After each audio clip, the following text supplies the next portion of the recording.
November 28th, 1940, 11:17 p.m. 23,000 feet above the Merseyside coast, Hauptmann Klaus Richter adjusts his oxygen mask and peers through the plexiglass nose of his HE-111. Below him, through scattered clouds, Liverpool is burning. Orange flames climb into the black sky.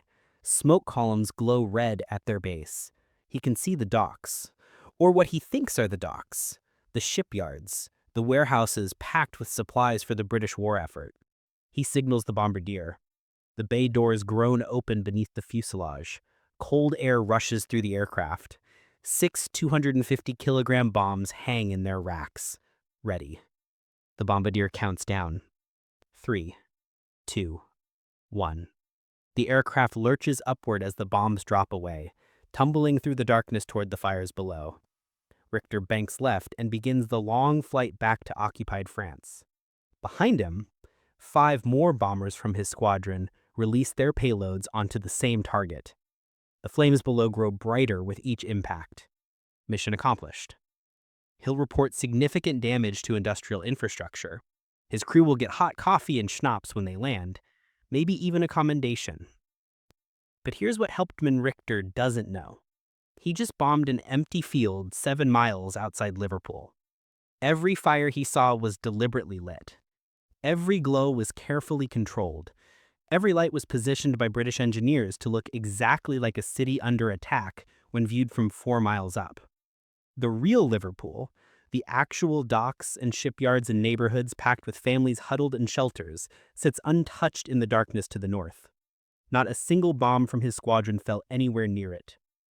Richter has just become a victim of one of the most successful deception operations of World War II, a system so effective that German bombers would waste thousands of tons of explosives on fields, marshes, and empty hillsides while British cities survived.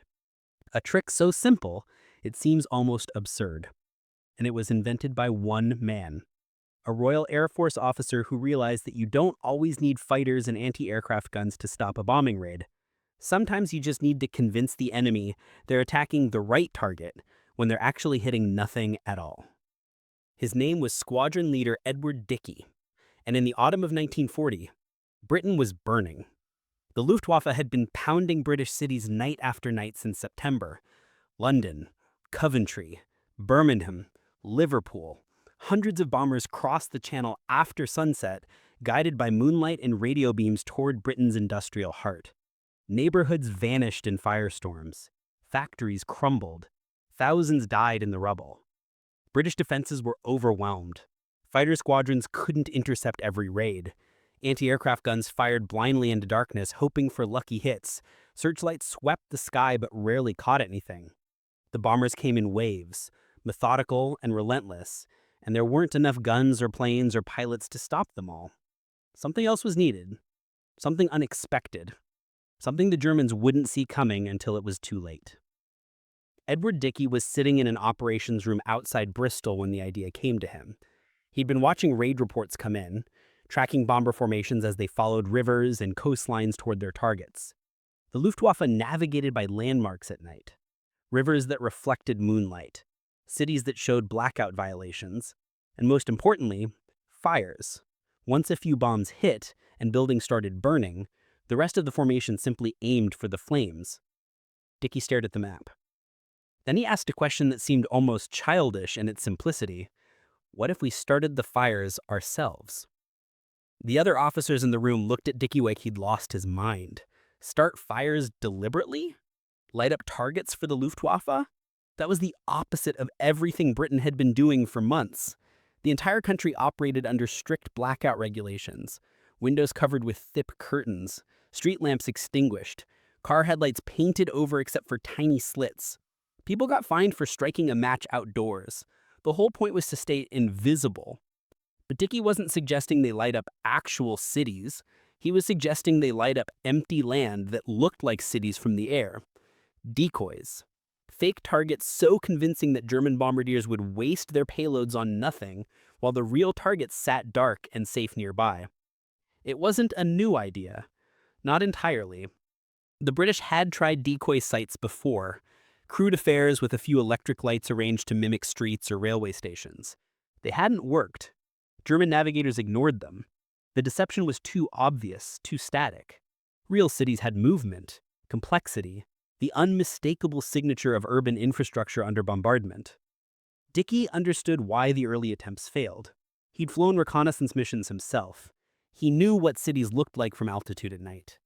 A city being bombed didn't just sit there glowing, it evolved.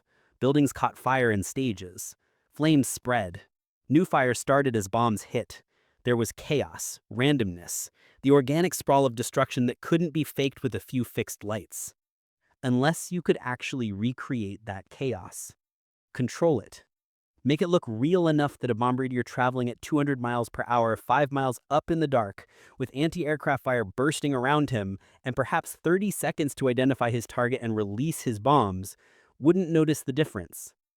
Dickie started sketching plans. He needed fires that could be ignited remotely and burned in patterns that mimicked bombed buildings.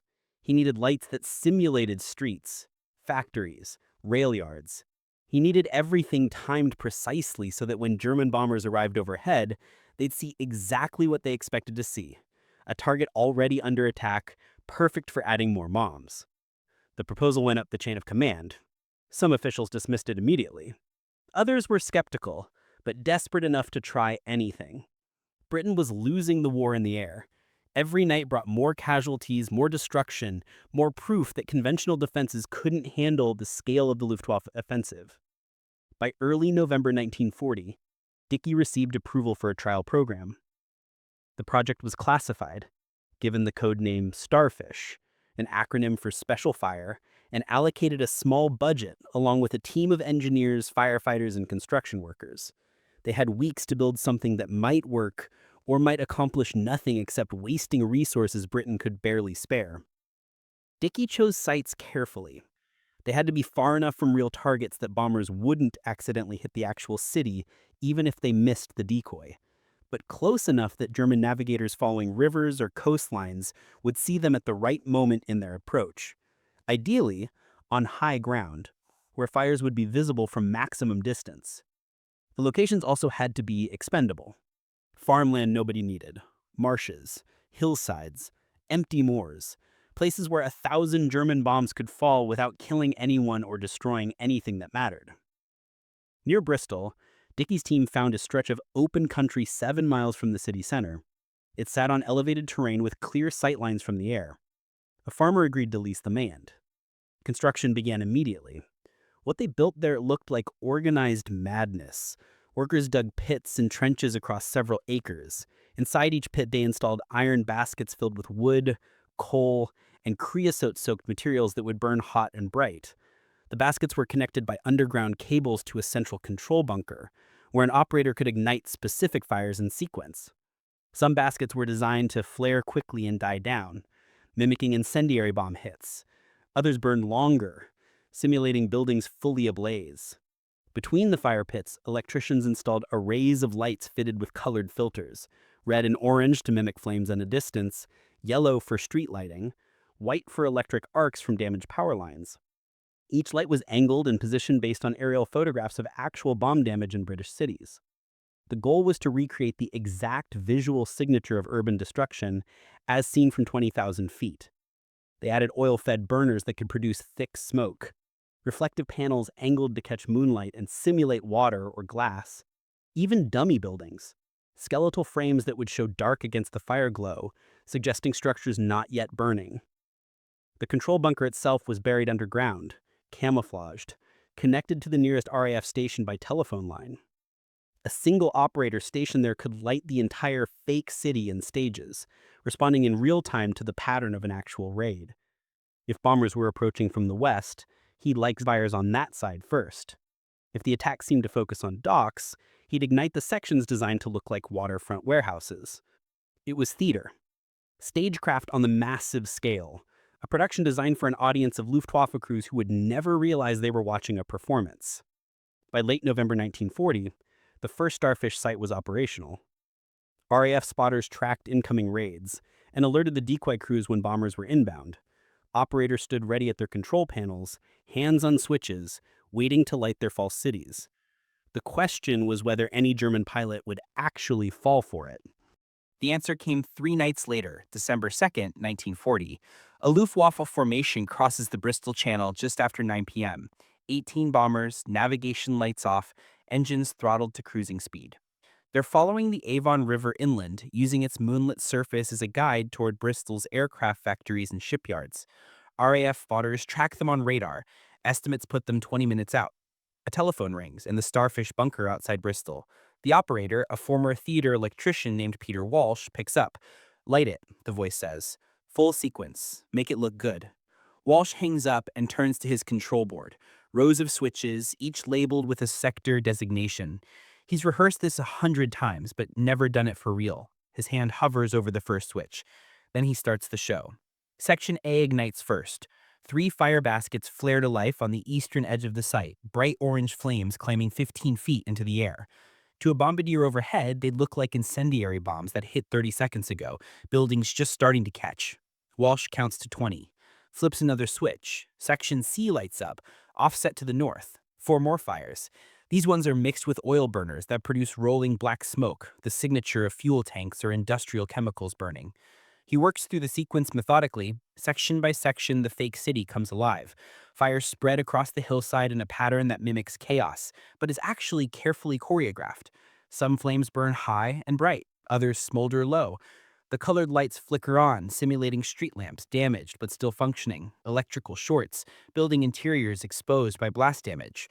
From Walsh's position in the bunker, it looks like a bonfire festival, random and bright and completely artificial. But from 23,000 feet up through scattered clouds, with the wind buffeting your aircraft and your bombardier yelling coordinates and anti-aircraft shells bursting in black puffs around you, it looks exactly like Bristol being bombed. The first aircraft adjusts course slightly, angling toward the fires. Walsh can't see the bomber, can't hear it over the sound of his own equipment, but he knows it's there because the telephone rings again. The spotter's voice is tense, excited. "They're turning toward you. They bought it." 30 seconds later, the first bombs hit. Walsh hears them, even through the reinforced bunker walls. Crump, crump, crump.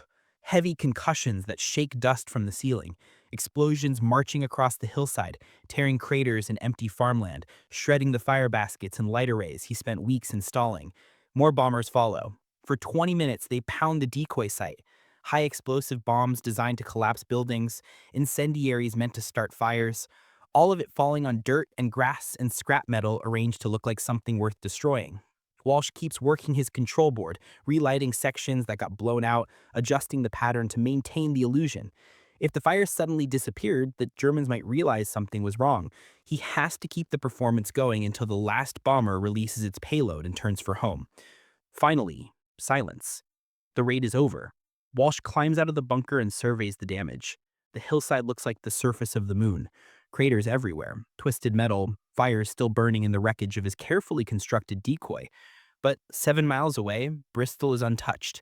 Not a single bomb fell on the actual city. Every aircraft in that formation dumped its entire load on the Starfish site. The telephone rings.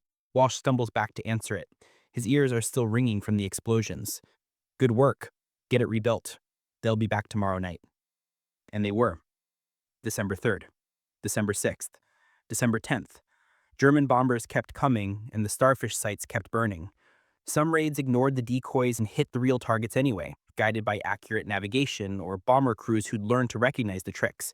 But increasingly, the fake cities were drawing attacks away from real ones. Dickie's team expanded rapidly. New sites were constructed near Liverpool, Manchester, Birmingham, Portsmouth, Southampton, each one tailored to mimic the specific characteristics of the city it was protecting. The Liverpool decoys included mock-ups of dock cranes and warehouse roof patterns. The Birmingham sites simulated factory complexes. Portsmouth's decoys recreated the visual signature of naval facilities. The construction techniques evolved. Early sites used simple fire baskets. Later versions incorporated elaborate systems of oil pipelines, gas jets, and remotely triggered incendiaries that could simulate sustained burning across acres of land. Engineers developed specialized burners that produce flames of specific colors and intensities, matching the exact appearance of different materials burning. Wood fires looked different from coal fires, which looked different from petroleum fires, which looked different from chemical fires. The decoys needed all of them. They added audio elements, loudspeakers playing recordings of air raid sirens, anti-aircraft guns, bomb impacts. Not loud enough for the bomber crews to hear at altitude, but enough to confuse any ground observers or German reconnaissance teams who might investigate afterward, make them think they'd actually hit something important. Some sites included physical structures, not real buildings that would waste materials Britain desperately needed, but frameworks, silhouettes, shapes that would cast shadows in firelight, suggesting architecture where none existed. A few upright beams could look like a bombed factory wall. A collapsed scaffold could pass for a destroyed warehouse roof. The most sophisticated sites were never meant to be seen clearly. They were designed to be glimpsed, partial views through smoke and darkness and distance, just enough detail to confirm what the German crews expected to see, not enough to reveal the deception. There were failures. Decoy sites that got ignored because the fires looked wrong or the timing was off or German navigators were using radio beam guidance that brought them directly over the real target regardless of visual deception. Some sites were discovered by Luftwaffe reconnaissance flights and marked as decoys in German intelligence reports. But more often, they worked. Starfish sites absorbed bombs by the thousands, entire raids diverted, formations that should have devastated residential neighborhoods instead cratered empty hillsides.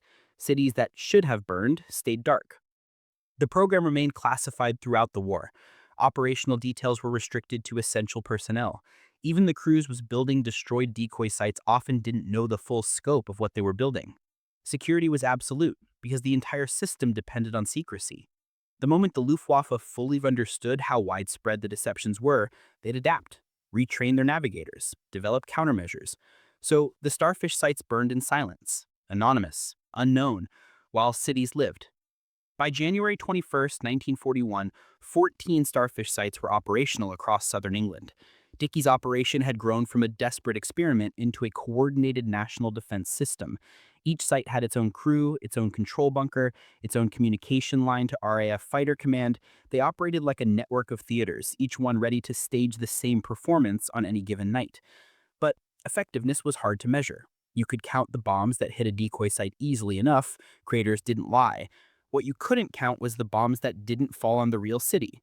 The lives saved existed only as statistics that never happened, casualties that never appeared in hospital reports, buildings that never collapsed.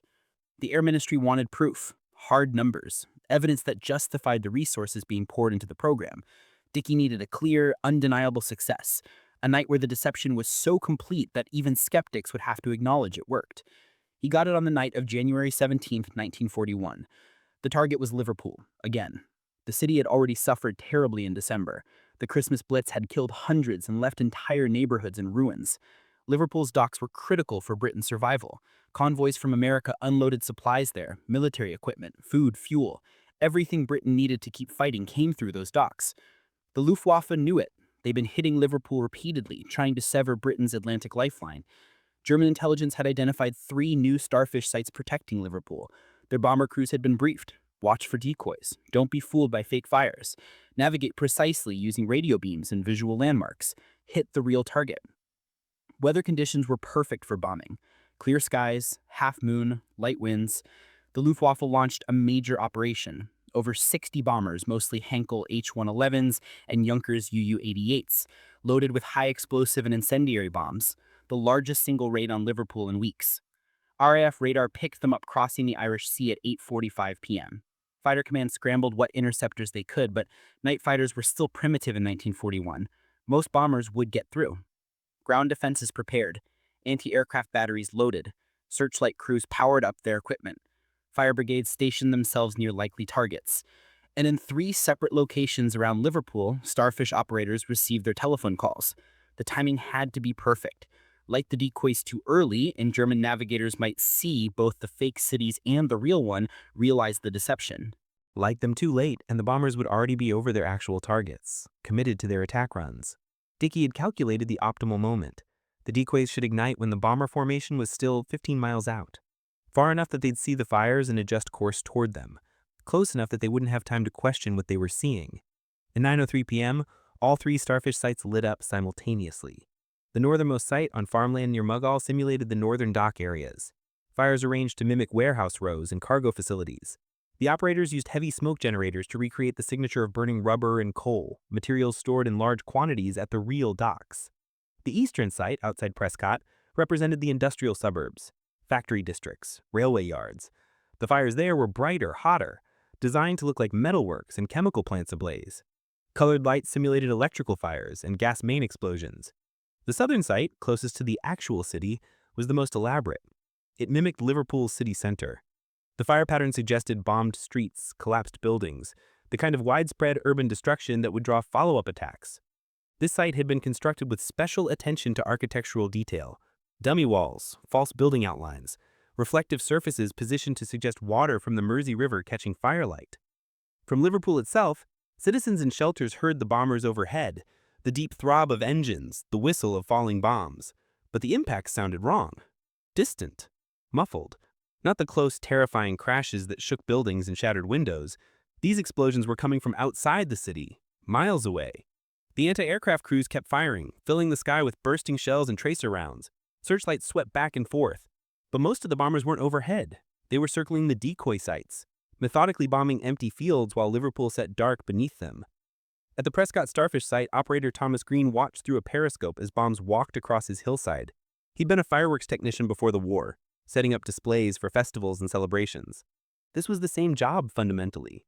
Create spectacle, control explosions, make people look where you want them to look. Except now the audience was trying to kill him, and the performance was meant to save lives instead of entertain crowds. A bomb hit close enough to shake his bunker, dirt rained from the ceiling, the lights flickered. One of his control panels sparked and went dead, taking out an entire section of fire baskets. Green swore and rerouted power to backup systems. He couldn't let the fires go out, not yet. The raid was still in progress. He kept at least half the site burning for another 20 minutes, relighting sections, adjusting intensity, making the fake city writhe and glow like something genuinely dying. When the all-clear finally sounded at 10:17 p.m., damage assessment teams fanned out across Liverpool. They found scattered hits. A few bombs had struck the actual docks. Some incendiaries had started fires in residential areas. But nothing like what should have happened. Nothing approaching the devastation 60 bombers should have caused. The real story was in the craters. Bomb disposal teams counted over 200 impact sites across the 3 Starfish locations. 200 bombs that should have hit Liverpool. 200 explosions that landed on grass and dirt instead of homes and docks and ships.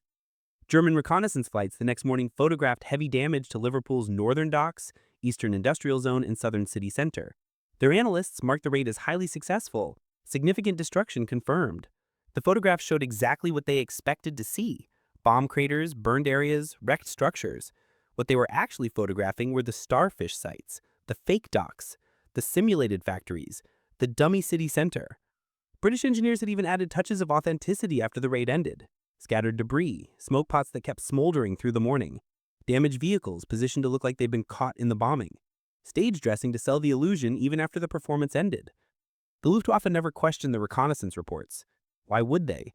Their crews reported bombing Liverpool. The photographs showed Liverpool bombed. Everything matched. Mission accomplished. Except Liverpool was still functioning. The docks still unloaded cargo. The factories still produced munitions. The city still lived. By spring of 1941, the Starfish network had expanded to over 100 sites across Britain. Every major industrial city had at least 2 decoys, some had 5 or 6. The system had become sophisticated enough that operators could coordinate their performances, creating the illusion of bombing patterns spreading across entire regions. The operation required constant maintenance. German bombs destroyed the equipment regularly. That was the point. Every crater in a decoy site was a crater that didn't appear in a real city, but it meant construction crews worked around the clock, rebuilding fire baskets, replacing lights, repairing control systems. Some sites were bombed and rebuilt a dozen times during the war. The work was dangerous. Not from direct combat, usually. The Germans were bombing the sites, yes, but the operators were safe in reinforced bunkers, and the construction crews worked during daylight when raids were rare. The danger came from the equipment itself. High-voltage electrical systems installed hastily in wet ground, oil pipelines under pressure, incendiary materials that could ignite accidentally, gas jets that could leak and explode. 3 men died in a fire at a decoy site near Cardiff when a fuel line ruptured during testing. 2 more were killed near Portsmouth when unexploded ordnance left from a previous raid detonated while they were clearing debris. The casualties were never reported publicly. The entire program remained classified. Their families were told they died in training accidents or equipment malfunctions, which was technically true, but the lives saved far outnumbered the lives lost. By conservative estimates, Starfish sites absorbed over 1,000 tons of German bombs between November 1940 and May 1941. That tonnage would have destroyed neighborhoods, killed thousands of civilians, crippled industries Britain desperately needed. The most successful single operation came in May of 1941, when during the single most successful operation, there were 40 Starfish sites burning simultaneously. That was the final major phase of the Blitz, before Hitler invaded the Soviet Union. On May 8th, German bombers targeted multiple cities: Liverpool, Manchester, Belfast, Hull. Massive raids, hundreds of aircraft. Dickie's team had anticipated this. They'd been tracking Luftwaffe deployment patterns for months. When multiple bomber formations appeared on radar screens, all heading toward different targets at the same time, the Starfish network activated in unison. Across England, fake cities ignited. Coordinated performances on a scale never attempted before. Operators communicated by telephone, synchronizing their timing, making sure the deceptions supported each other. If Manchester's decoys lit too early while Liverpool stayed dark, the Germans might notice the inconsistency. Everything fired at once. Over 40 Starfish sites burning simultaneously. From the air, it must have looked like Britain was already destroyed. Cities ablaze from coast to coast. The perfect targets for follow-up bombing. The German formation split, individual squadrons breaking toward what they believed were their assigned targets. Bombardiers identified landmarks, confirmed positions, released their payloads. Bombs rained down on empty moorland, abandoned quarries, hillsides miles from any strategic value. Not every bomber was fooled. Some crews navigated precisely enough to hit their real targets. Hull suffered significant damage that night. Part of Belfast shipyards were destroyed. But the casualty figures were a fraction of what they should have been. Dozens of people died instead of hundreds. Buildings were lost instead of entire neighborhoods. The morning after RAF reconnaissance flights photographed the decoy sites. Some were obliterated. Entire hillsides cratered beyond recognition. The site near Manchester had taken so many hits that engineers initially thought it was beyond repair. Over 300 bombs in a concentrated area barely half a mile across. The ground looked like it had been chewed up and spit out. But Manchester itself was largely intact. Its factories still operated. Its railways still moved supplies. The city had been saved by lights and fires on a hillside 14 miles away. German intelligence continued to mark the raids as successful. Their record showed heavy damage to British industrial capacity. Bomber crews were commended, strategic objectives achieved. The deception held because the British never acknowledged it publicly. No announcements, no press releases, nothing that would alert the Luftwaffe to the scale of the deception. Even British citizens didn't fully understand what was happening. People living near decoy sites heard and saw the bombing, but they were told it was just German bombs missing their targets. Inaccurate navigation, poor visibility, lucky misses. Nobody mentioned the elaborate theatrical productions happening on hillsides designed to deliberately attract those bombs. The secrecy extended to Allied forces. American military observers stationed in Britain weren't briefed on Starfish. Neither were the Free French forces or Polish squadrons operating from British bases. The fewer people who knew, the less chance of information reaching German intelligence. There were close calls. A captured Luftwaffe navigator mentioned during interrogation that some British cities seemed to be in different locations than his maps indicated. The interrogator steered the conversation elsewhere, made notes in classified reports that never circulated widely.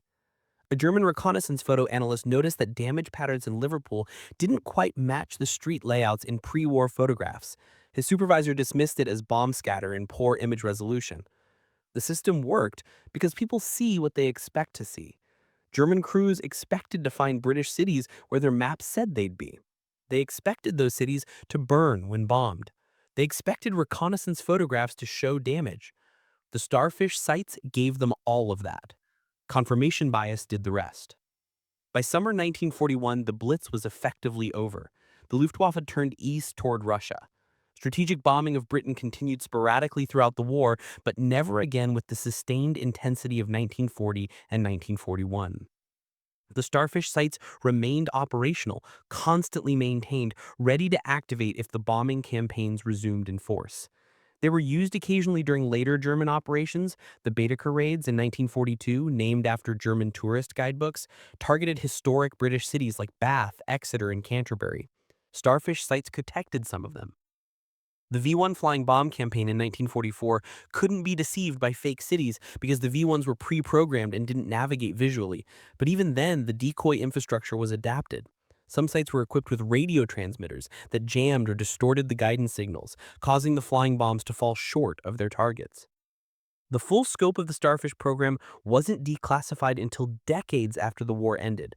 When historians finally tallied the numbers, the results were staggering. Over 730 separate raids diverted or partially diverted by decoy sites. More than 2 million pounds of German ordnance expended on empty ground.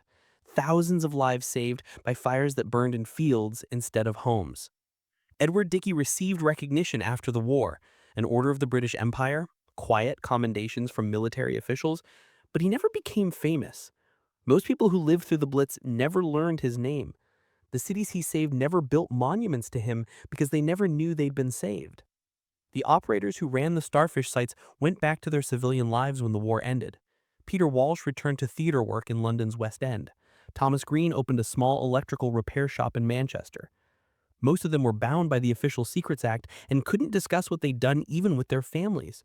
They'd spent years staging elaborate performances for anemone bombers, and nobody would know about it for decades. The physical sites were dismantled quickly after the war. The British government didn't want evidence of the deception program sitting around where Soviet intelligence might find it. Construction crews filled in the bunkers, removed the equipment, cleared the fire pits.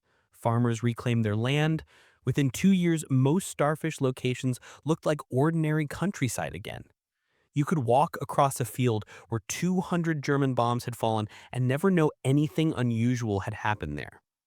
A few sites left permanent marks.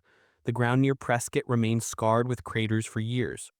Some were so deep they filled with water and became small ponds. Local children used them for fishing, never knowing the holes had been blown by bombs intended for Liverpool. Near Bristol, one former Starfish location became a landfill, the cratered ground perfect for waste disposal. The city literally buried the evidence of its salvation. Edward Dickie continued serving in the RAF after the war, but never discussed Starfish publicly. He'd saved thousands of lives through deception rather than firepower, and that kind of victory doesn't generate headlines or dramatic stories. There were no dogfights to recount, no daring escapes or heroic last stands, just careful planning, precise execution, and the quiet satisfaction of knowing that people lived because of lights arranged on hillsides. He died in 1977. His obituary in the Times mentioned his military service and his post-war work in civil engineering. It didn't mention Starfish. The program was still partially classified. The full declassification came gradually through the 1980s and 1990s as British government archives opened to historians. Researchers piecing together the story of Britain's air defense discovered references to mysterious sites that absorbed bombs. They found construction records, operational logs, damage reports. Slowly, the scope of the deception became clear.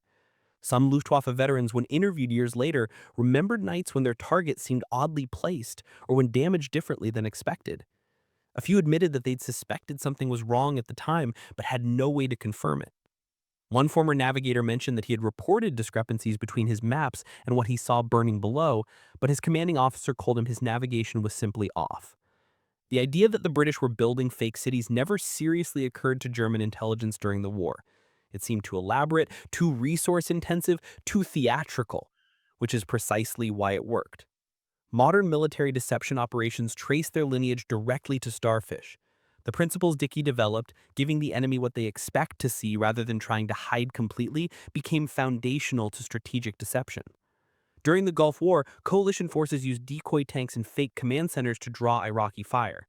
In conflicts since, inflatable aircraft and dummy installations served the same purpose the fire baskets did in 1941.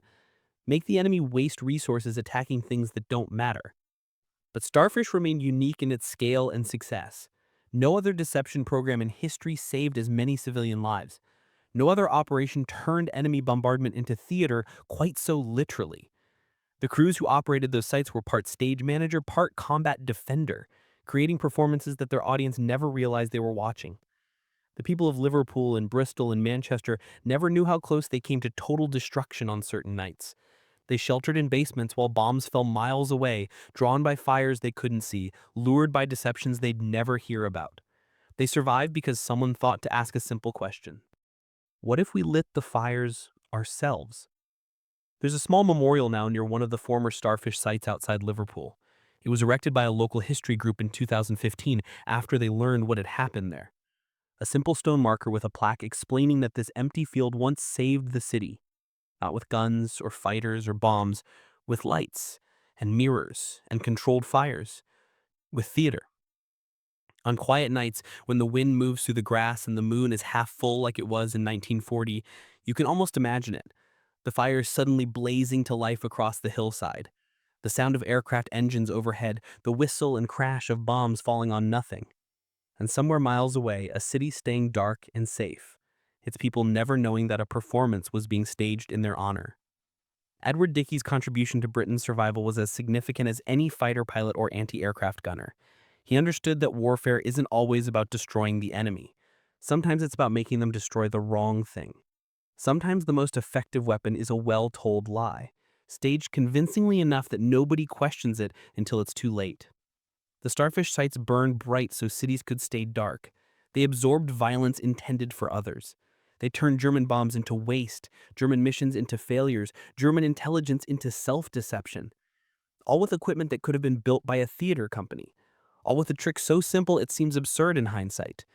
But simplicity does not diminish effectiveness. The best deceptions are often the simplest ones. Give people what they expect to see, confirm their assumptions, let their certainty blind them to the truth. And if you do it right, they'll bomb empty fields for months while congratulating themselves on their accuracy. That was Dickey's genius. Not just building the decoys, but understanding the psychology that made them work. He didn't try to make German navigators doubt themselves, he gave them confidence. He made them certain they'd found their targets. He left them succeed at bombing Britain, just not the Britain they thought they were bombing.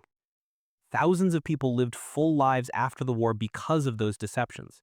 They had children, built careers, grew old, never knowing they'd been saved by fires on hillsides. Their grandchildren and great-grandchildren walk British streets today, descendants of people who survived because someone thought to light the right fires at the right time in the right places. That's the legacy of Starfish. Not glory or fame or monuments, just lives. Ordinary lives that continued because someone made sure the bombs fell somewhere else. Edward Dickey probably wouldn't have wanted it any other way. He was an engineer, not a showman. He solved a problem. The problem was that cities were burning. The solution was to burn something else instead. Simple, effective, brilliant, and for years, completely invisible.